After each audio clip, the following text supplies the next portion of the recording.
a budget that did not seek to benefit large corporations at the expense of the most vulnerable in our society, a budget which provided relief and redirected subsidies to the poor, to the farmers, to the labourers, to the working class,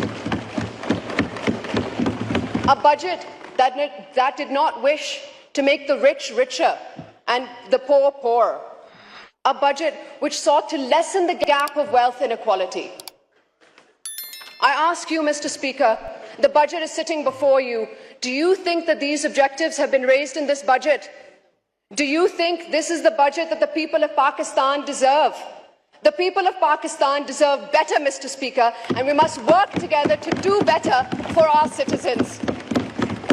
In his recent address to Parliament, the Honourable President of Pakistan spoke on unity, and absolutely that is the need of the hour.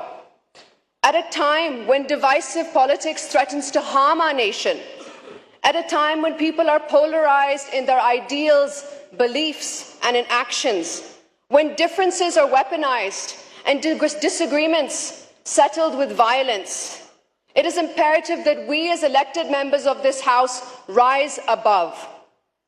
Words like tolerance,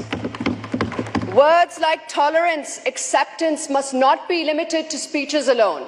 We must practice what we attempt to preach, Mr. Speaker, and together we must reject these divisive politics.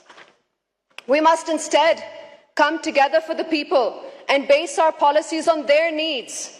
Together we have to find a way to give relief to the people who are suffering 15 hours a day without electricity in this sweltering heat.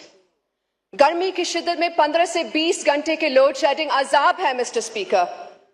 We must find ways to help the farmer who nurtures his crop only to lose it in the floods, who can't find a buyer even when he does have a harvest.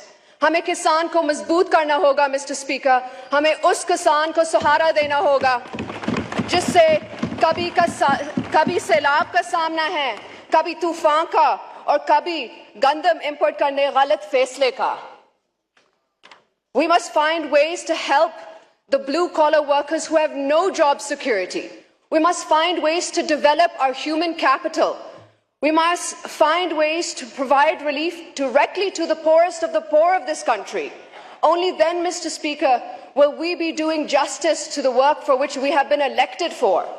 I hope, Mr. Speaker, that we are able to see a new age in politics. I hope for a new beginning, one that allows us to work together for the prosperity and progress of our country and its citizens. Thank you, Mr. Speaker. Shukriya.